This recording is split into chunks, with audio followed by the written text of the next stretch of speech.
Hey there mga my loves, Taurus! Thank you so much for always staying here with me in the channel, babes. Pero before we start your reading, reminders muna us na hindi to for everybody. So just pick up the messages you think are for you. At wala tayong gender here, babae, lalaki, LGBT, cross-watchers, you can flip roles if you want.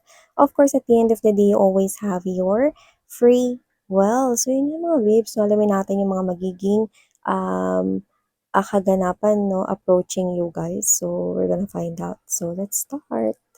Hi and hello new subscribers. Ako po pala si Yan. Welcome. At sa returning subscribers, thank you so much. By the way, meron po tayong other channels. Kaya naman kung interesado rin kayong tumambay sa mga yan, ang mga links po ay nasa description box. So, let's go ahead and check these messages here for my lovely Torians out there. Spirits and angel guys, Archangel Michael, thank you so much for being present here in this reading. This is for Taurus. Tell me something about Taurus. Messages you want Taurus to know. Can you please show me? Taurus. Taurus.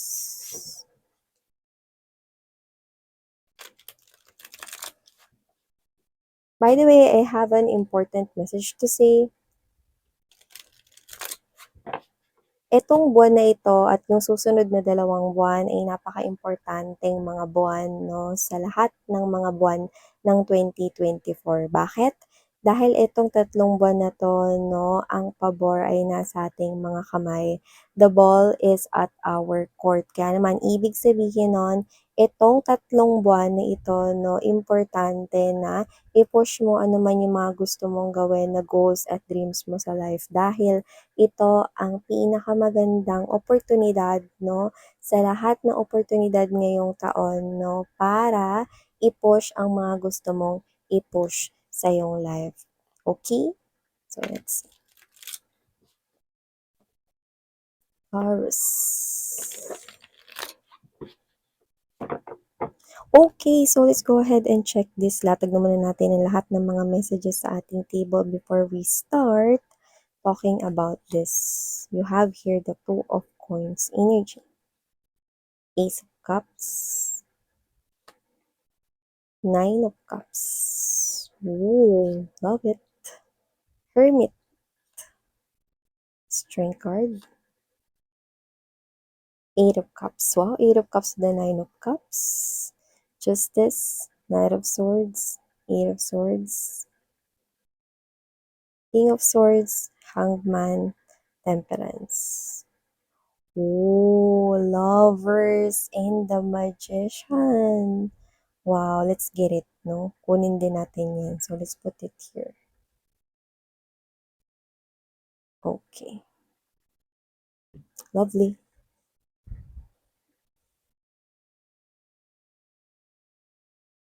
So, hi and hello there, collective na mga Taurians out there. Yan, wala tayo rito gender, tandaan niyo yan. Ang unang mensaheng nakukuha ko rito, finally, the love that you're craving for, that momentum is already happening. Kaya naman, if you're manifesting here love, now is the right time for you to do that because you're gonna manifest right here your one true love, the love that you're craving for with the lovers right here. But there are options when it comes to love. Isa lang yung hinihiling mo pero may mga pagpipilian dito, no? Pero isa lang sa kanila ang katuparan ng wish fulfillment mo. Whether that's a specific person, like meron kayong specific person na tinitingnan, or kahit wala, no, may options, meron kayong mga pagpipilian dito. Yan, ang bongga nito kasi finally, the love that you're craving for already arrived into your life, no? So, whoever this individual is, pinakikita sa akin rito, matalino siya, no? This person here is matalino, yung pinapakita smart, no? Pwedeng itong person na to may mga achievements siya dati sa kanyang schools or sa kanyang work, no? Pwedeng employee of the month, mga ganyan. Or madalas makatanggap ng mga incentives, so DEX, mga certificates of recognition, ganun. Level up ang kanya ritong energy pagdating sa kanyang career or business. This person here is very romantic to the point 'no, na kahit yung mga tingin niya sa'yo 'no, parang sobrang ano na, sobrang enough na for you to know na mahal ka niya 'no, lalo na 'pag sinabayan niya pa ng action at mga words. So, iba talaga yung level ng pagpaparamdam ng love nitong person na 'to sa'yo. Itong person na 'to for some reason nakita ko ng differences puwedeng sa skin color. You could be dealing here with someone here na puwedeng magkaiba yung color ninyo, the one would be, puwedeng mas fairer sa isa o yung iba naman 'no is puwedeng mas dark naman ang kanyang skin compared sa'yo or baliktarin mo na lang. I do see that this person here for others could be, somewhat embodying here a different culture, might be dealing with a foreigner but doesn't have to be. This person here meron siyang ibang paniniwala pero magkakasundo kayo at maaaring meron ditong specific message na posibleng may tattoo yang person na 'yan 'no or kayo 'no. Hindi 'yun para sa lahat 'no, posibleng 'yun ay isang, marka na puwede ninyo ritong, pakatandaan 'no, lalo na kung hindi niyo pa siya na-meet ever. So, nakikita ko rito that this person here for some reason 'no, puwedeng mahaba yung hair niya, wala tayong gender dito, pero yung iba puwedeng may kulay ang kanyang hair, 'yan 'no. For the guys 'no, posibleng mahaba rin ang hair nitong person na 'to or na-try niya yung mag-long hair 'no, once in his or her life, 'yan. So kung sino man siya 'no, ganda ng mga desisyon na ginagawa niya sa buhay niya lalo na lately. So may mga desisyon siyang ginawa na walang kinalaman sa'yo pero plakado, ibig sabihin maganda 'no. So kung sino man siya mahaba yung pasensya niya 'no at hindi siya mabilis magalit. Pero ayaw rin naman niya yung parang energy na paligoy-ligoy, okey.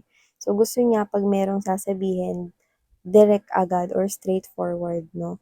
So this person here is someone as well 'no na na posibleng pakasalan mo na talaga ng bongga dahil lumabas sa kanya yung wish fulfillment at ang marriage contract ang nakikita ko rito. So kung sino man 'tong energy na 'to 'no, kitang-kita ko rito na itong person na 'to 'no, is yung person na talagang nakatakda 'no, na makulong na talaga sa mundo mo. Taray 'no, makukulong sa mundo mo yung person na rin na para sa'yo. Ang bongga nun guys 'no.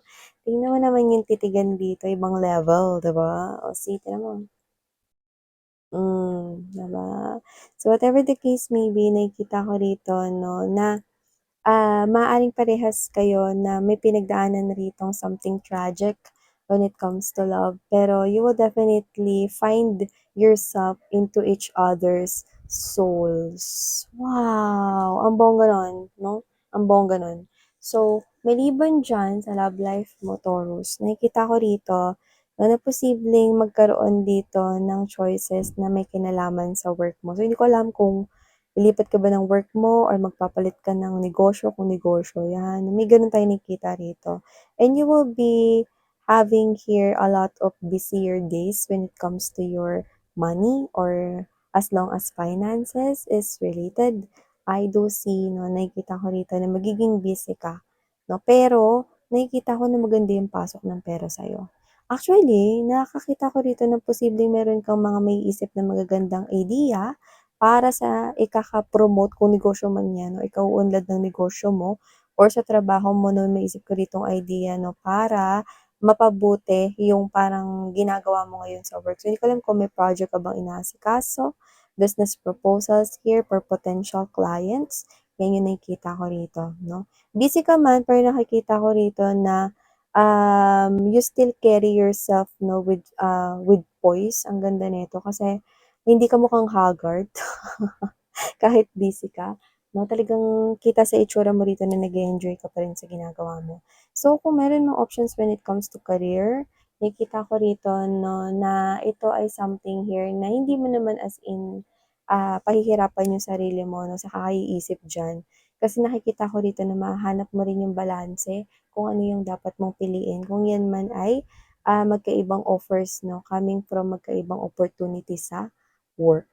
So, maliban diyan, nakita rin ako dito mga babes 'no, na puwedeng meron ditong bagay na finally iiwanan or bibitawan mo na at kung ano man yang bagay na yan that with the Eight of Swords energy and Eight of Cups, yan yung bagay rito na matagal mo na talaga na parang kinaistakan, no? Na-stuck ka dahil dyan sa pangyayari na yan sa buhay mo, parang feeling mo minto yung mundo mo. But now, I'm seeing you healing and you will receive some kind of Nine of Cups energy. You're moving towards your Nine of Cups energy.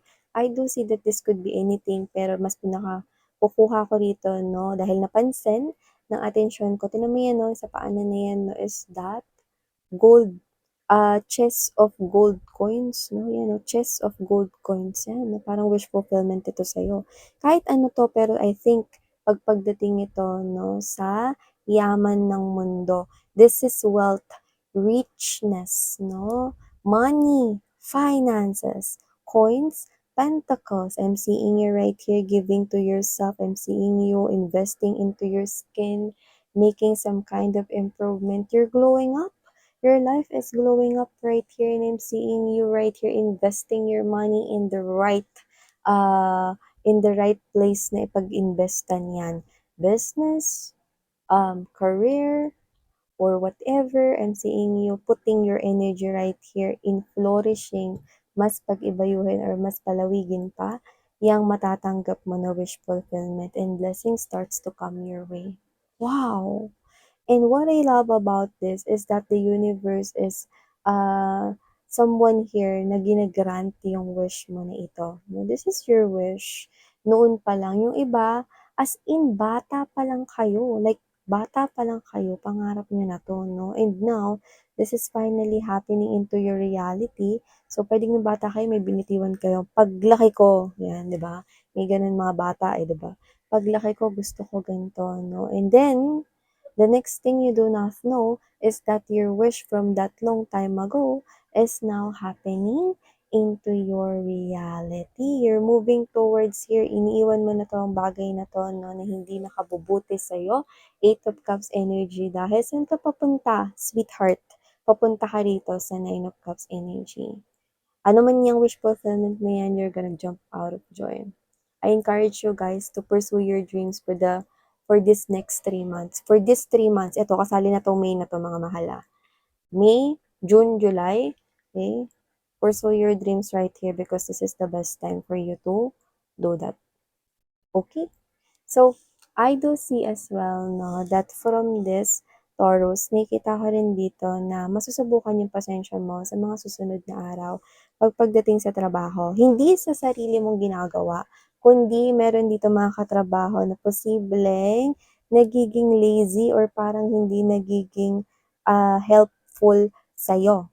May mga kailangan ka to them, no, or from them, pero posibleng hindi mo yon makuha right on time. So, your patience will definitely parang matitest dito.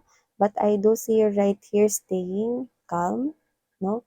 Ayaw mo ritong magalit because you are into this type of energy na meron kang ibang mga minamanifest rito ng mga dreams, and I do pick up that it has something to do with your financial. So, I do see as well that this is you. Hindi ko alam kung bakit ko nakukuha to, no? Pero sasabihin ko pa din. Meron akong nakikita rito na posibleng merong mag-aaral ulit. Hindi ko alam, pwede may kinalaman sa law, sa politics, sa economics, no? Pwedeng hindi talaga direktang papasok sa politika or tatakbo bilang mayor, congressman, o kung ano man, no?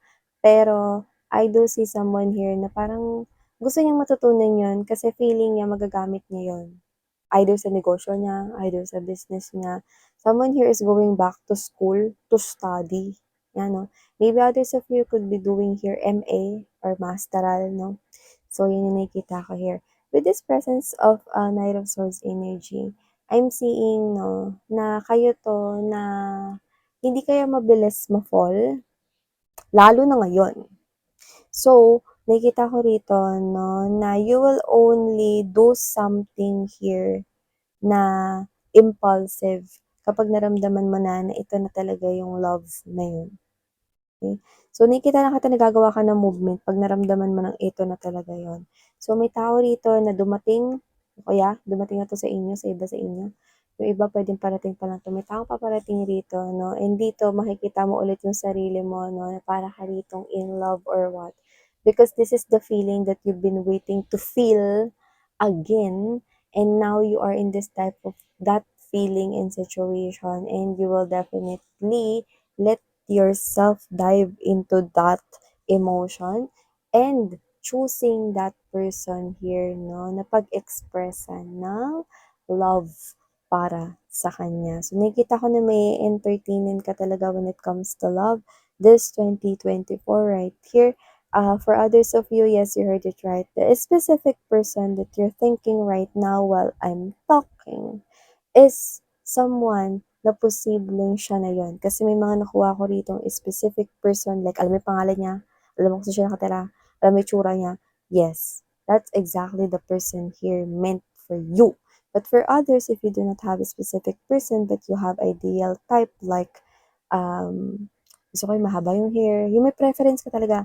Gusto ko yung mabait, yung matalino, yung mga ganyan, no? Like, boom, this person here will definitely soon arrive in your life. And for others of you, this person here, you already bumped into him or her. You know, wow.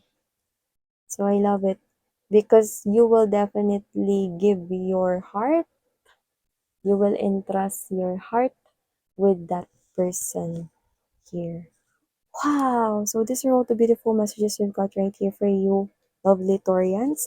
Thank you sa oras mo and sarang heyo, love and light. Annyeong!